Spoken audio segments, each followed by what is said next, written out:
નમસ્કાર મિત્રો, હર હર મહાદેવ, જય સિયારામ। મિત્રો, આજે આપણે ફરી એક શિવ પુરાણની કથા સાંભળશું અને શિવરાત્રિના મહત્વ વિશે સમજીશું। જો તમે આ ચેનલ પર નવા હો તો આ વિડિયોને લાઇક કરો અને ચેનલ સબસ્ક્રાઇબ કરો, જેથી તમને આવી જ ભક્તિમય કથાઓનો આસ્વાદ મળતો રહે। તો ચાલુ શરૂ કરીએ શિવ પુરાણની કથા। નંદિકેશ્વર કહે છે, પછી તેઓ બંને બ્રહ્મા અને વિષ્ણુએ ભગવાન શિવને પ્રણામ કર્યા અને બંને હાથ જોડીને તેમની જમણી અને ડાબી બાજુએ શાંતિથી ઊભા રહ્યા। પછી તેમણે ત્યાં પ્રગટ થયેલા પૂજનીય મહાદેવજીને શ્રેષ્ઠ આસન પર બેસાડ્યા અને પવિત્ર વસ્તુઓથી તેમની પૂજા કરી। જે વસ્તુઓ લાંબા સમય સુધી સ્થિર રહે છે તેને પુરુષ વસ્તુ કહેવામાં આવે છે અને ક્ષણિક વસ્તુઓ જે થોડા સમય માટે જ રહે છે તેને પ્રાકૃત વસ્તુઓ કહેવામાં આવે છે। આમ પદાર્થોના આ બે તફાવતો જાણવા જોઈએ।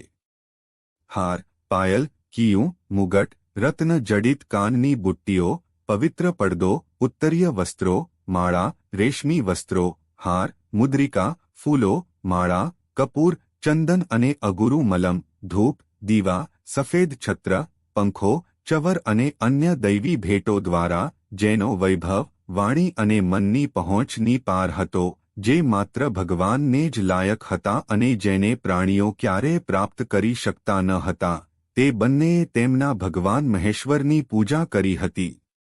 સૌથી પહેલા બ્રહ્મા અને વિષ્ણુએ ત્યાં ભગવાન શિવની પૂજા કરી। તેનાથી પ્રસન્ન થઈને ભગવાન શિવે ત્યાં ઊભેલા બંને દેવતાઓ તરફ નમ્રતાપૂર્વક સ્મિત કર્યું અને કહ્યું। મહેશ્વરે કહ્યું, પુત્રો, આજે એક મહાન દિવસ છે। આજે તમે મને જે પૂજન આપ્યું છે તેના માટે હું તમારાથી ખૂબ જ પ્રસન્ન છું।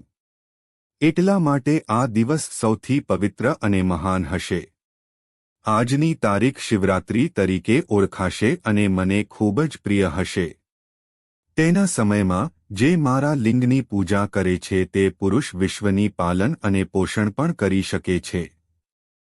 શિવરાત્રિના દિવસે રાત દિવસ ઉપવાસ અને સંયમિત રહીને પોતાની શક્તિ પ્રમાણે શાંત ચિત્તે મારી યોગ્ય રીતે પૂજા કરનારને જે ફળ મળે છે તેનું વર્ણન સાંભળો। એક વર્ષ સુધી સતત મારી પૂજા કરવાથી જે ફળ મળે છે તે માત્ર શિવરાત્રિ પર જ મારી પૂજા કરવાથી તરત જ પ્રાપ્ત થાય છે। જેમ પૂર્ણ ચંદ્રનો ઉદય એ સમુદ્રની વૃદ્ધિનો અવસર છે, તેવી જ રીતે આ શિવરાત્રિ તિથિ મારા ધર્મની વૃદ્ધિનો અવસર છે। આ તારીખે મારી સ્થાપના વગેરેની શુભ ઉજવણી થવી જોઈએ। જ્યારે હું સૌપ્રથમ તેજસ્વી સ્તંભના રૂપમાં દેખાયો તે સમય માર્ગશીર્ષ મહિનામાં આર્દ્રા નક્ષત્ર સાથે પૂર્ણમાસી છે। જે માર્ગશીર્ષ મહિનામાં આર્દ્રા નક્ષત્ર હોય ત્યારે પાર્વતી સાથે મારી પૂજા કરે છે અથવા જે મારી મૂર્તિ અથવા લિંગને જુએ છે તે મને કાર્તિકેય કરતાં વધુ પ્રિય છે। તે શુભ દિવસે માત્ર મને જોવાથી સંપૂર્ણ ફળ મળે છે। જે વ્યક્તિ દર્શનની સાથે મારી ભક્તિ કરે છે તો તેને એટલું ફળ મળે છે કે તેનું વર્ણન શબ્દોમાં કરી શકાય તેમ નથી। ત્યાં હું લિંગના રૂપમાં દેખાયો હતો અને ખૂબ મોટો થઈ ગયો હતો। તેથી તે લિંગને કારણે આ સ્થાન લિંગસ્થાન તરીકે જાણીતું બન્યું। આ શાશ્વત અને અનંત પ્રકાશ સ્તંભ અથવા તેજસ્વી લિંગ ખૂબ નાનું થઈ જશે જેથી વિશ્વના લોકો તેને જોઈ શકે અને તેની પૂજા કરી શકે। આ લિંગ તમામ પ્રકારના આનંદની સુવિધા આપે છે અને આનંદ અને મોક્ષનું એકમાત્ર સાધન છે। જો કોઈ તેને જુએ, સ્પર્શ કરે અને તેનું ધ્યાન કરે તો તે જીવોને જન્મમરણના દુઃખમાંથી મુક્તિ આપનાર છે। અહીંના આ શિવલિંગના પહાડ જેવા દેખાવને કારણે આ સ્થાન અરુણાચલ તરીકે ઓળખાશે।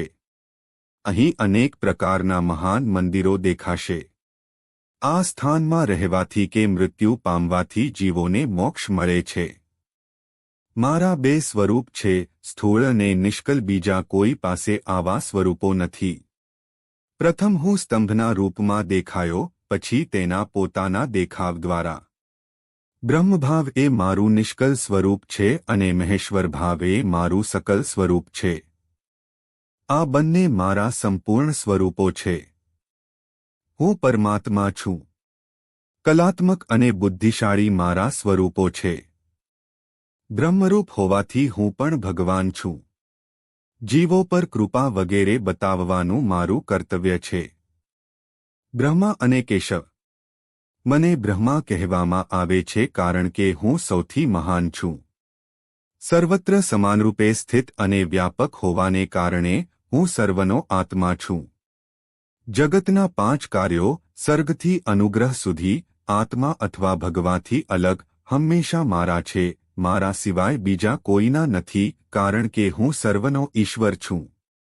પ્રથમ નિષ્કલ્લિંગ મારા બ્રહ્મરૂપને અભિવ્યક્ત કરવા માટે પ્રગટ થયું હતું. પછી હું બ્રહ્માંડના ભગવાન પોતે અજ્ઞાત દેવતાનો સાક્ષાત્કાર કરવા માટે તરત જ સકલ સ્વરૂપે પ્રગટ થયો.